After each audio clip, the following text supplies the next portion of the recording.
সবাই বলে যে পাওয়া হয়ে গেলে ভালোবাসা থাকে না। হোয়াট ইজ পাওয়া? শারীরিক মিলন, তার সময়, তার কাছ থেকে ভালোবাসি, আই লাভ ইউ এই টাইপের কথা শোনা, এগুলোকে যদি পাওয়া বলো তাহলে তুমি সম্পর্কই বোঝো না। সম্পর্কে পাওয়া হচ্ছে বিশ্বাস। সম্পর্কের পাওয়া হচ্ছে আমি জানিও থাকবে, ও বলে নাই কোনোদিন, কিন্তু আমি জানিও থাকবে।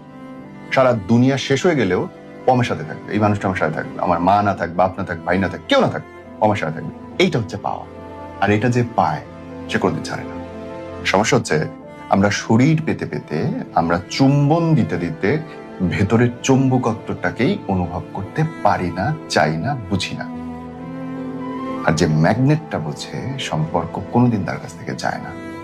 মানুষ দিন শেষে যতই স্বার্থপর, অন্ধ বলো না কেন, তার ভেতরে আত্মিক শক্তি প্রখর। সে জানে কোনটা মূল্যবান, আর মূল্যবান হচ্ছে হাসি।